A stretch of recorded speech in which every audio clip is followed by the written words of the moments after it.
Ya, assalamualaikum warahmatullahi wabarakatuh. Pada pertemuan kali ini kita akan membahas masih bab peluang ya. Kali ini kejadian majemuk dengan subbabnya yang akan kita bahas adalah dua kejadian saling bebas. Pada pertemuan sebelumnya kita sudah belajar untuk sebab kejadian majemuk, yaitu dua kejadian saling lepas gitu ya.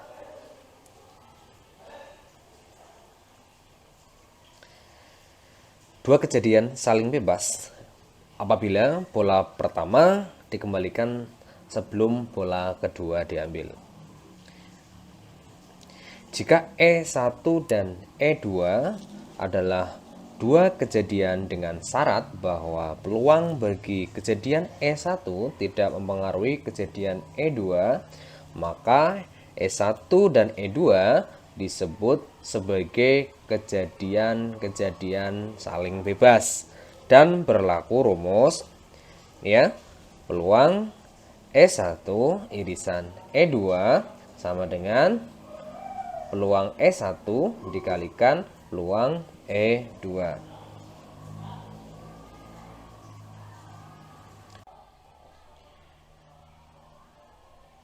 Berikutnya kita akan belajar mengenai dua kejadian saling bebas jika bola pertama tidak dikembalikan sebelum bola kedua diambil. Jika E1 dan E2 adalah dua kejadian dengan syarat bahwa peluang kejadian E1 akan mempengaruhi kejadian E2, maka E1 dan E2 disebut sebagai kejadian bersyarat tidak saling bebas dan berlaku rumus ini ya, P itu ya, peluang E1 irisan E2 sama dengan P E1 dikalikan P E2 seperti garis itu ya, E1. Bacanya gimana ya seperti garis ini gitu ya. Ya. Gimana cara membaca garis ini gitu. Jadi ketika ada tulisan seperti ini dibaca peluang kejadian E2 dengan syarat E1 telah terjadi, atau peluang bersyarat E2 gitu ya setelah diketahui kejadian E1. Bisa dimengerti ya? Jadi kalau ada tulisan seperti ini ya, dibaca peluang kejadian E2 dengan syarat E1 telah terjadi, atau peluang bersyarat kejadian E2 setelah diketahui kejadian E gitu ya. Contoh soalnya. Sebuah dadu berisi 6 dilemparkan 2 kali. Berapakah peluang bahwa nomor yang muncul pada lemparan pertama adalah 2 dan nomor yang muncul pada lemparan kedua lebih dari 2? Jawab ya. Untuk ruang sampelnya jelas ya, yaitu 1, 2, 3, 4, 5, 6. Kita tahu bahwa di sini dadu bermata 6 ya, maka ruang sampelnya jelas 1 sampai dengan 6 ya. NS-nya 6, gitu ya. Misalkan E1 adalah kejadian nomor 2 muncul pada lemparan pertama, dan E1 itu ya, berarti kan 2 gitu ya. Maka jumlah E1 sama dengan 1 gitu ya. Gitu ya. E1-nya kan cuma 2 gitu ya, karena kejadian muncul nomor 2 pada lemparan pertama. Nomor 2-nya itu kan hanya 1 gitu ya. Maka jumlahnya 1. E2 adalah kejadian mendapatkan nomor lebih dari 2 pada lemparan kedua. Lebih dari 2 gitu ya. Nah, di sini kan nomornya 1, 2, 3, 4, 5, 6 itu mata dadu jumlahnya ya. Maka lebih dari 2, maka berapa hasilnya? Ya, jelas ya. E2 adalah 3, 4, 5, dan 6. Maka jumlah E2-nya ya jelas ya. Ada 1, 2, 3, 4. Ada 4. Maka dari situ bisa kita mencari peluangnya ya. Ingat rumus peluang gitu ya. Peluang E1 sama dengan jumlah E1 gitu ya. Jumlahnya dibagi dengan ruang sampelnya. Jumlah E1-nya tadi cuma 1 ya. Maka 1 dibagi ruang sampelnya 6. Maka 1/6.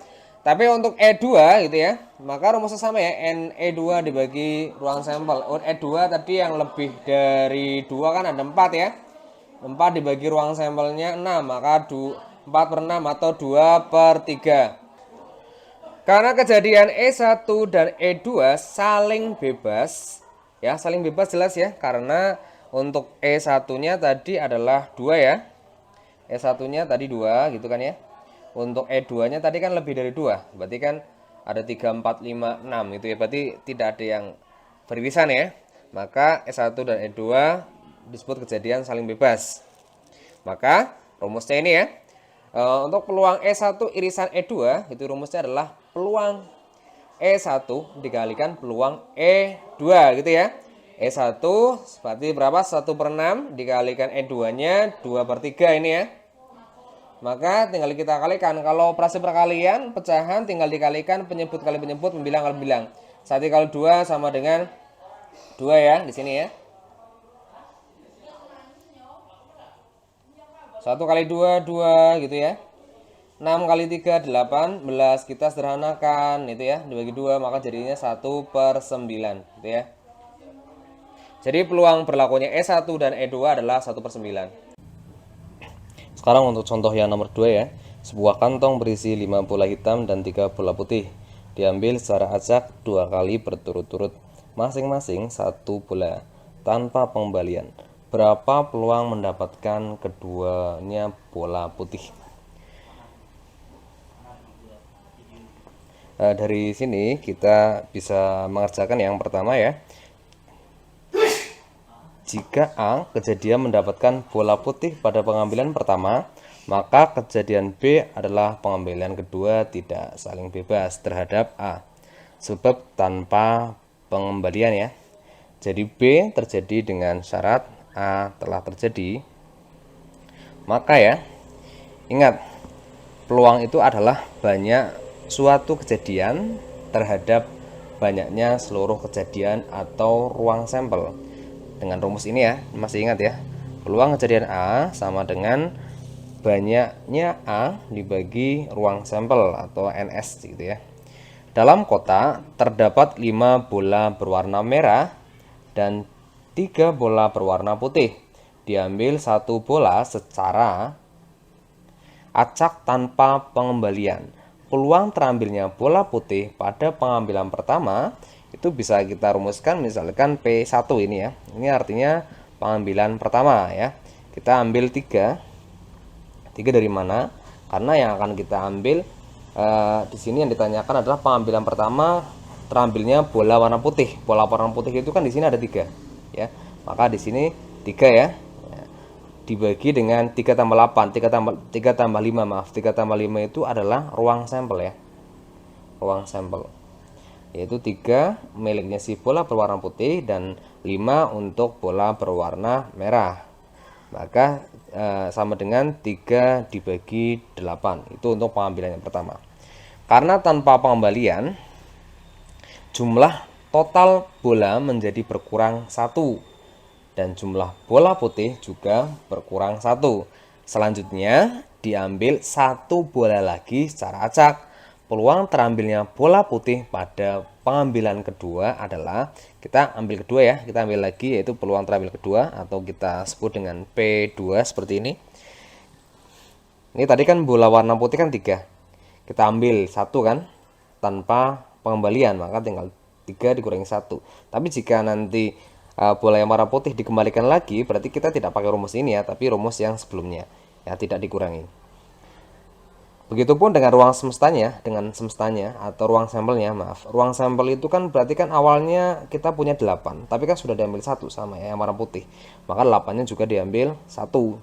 Jadi 7 ya. Jadi sama dengan hasilnya 2 per 7 untuk peluang terambilnya bola putih pada pengambilan yang kedua. Sehingga untuk peluang terambilnya kedua bola itu berwarna putih, kita bisa rumuskan seperti ini ya. Peluang terambilnya bola putih pada pengambilan pertama ditambah peluang terambilnya bola putih pada pengambilan kedua, yaitu peluang 1 dikalikan peluang 2. Peluang 1-nya itu kan 3 per 8. dan peluang 2-nya adalah 2/7. Tinggal kita kalikan ya. Ingat, kalau perkalian dalam bentuk pecahan tidak perlu disamakan penyebutnya, langsung dikalikan aja. 3 kali 2 dibagi 8 kali 7. 3 kali 2 berapa? Ya, 6 itu ya. 6.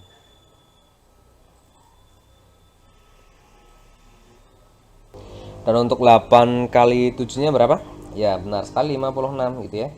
56.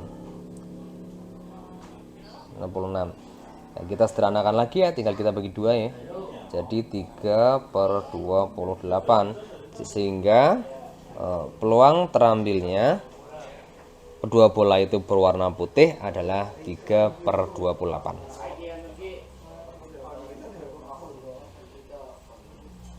Oke, terima kasih telah masih di sini ya untuk mendengarkan. Jangan lupa jika ada yang bertanyakan silakan bisa ditanyakan ya. Untuk evaluasinya semuanya sudah ada di KCR ya. Saya tutup, terima kasih. Assalamualaikum warahmatullahi wabarakatuh.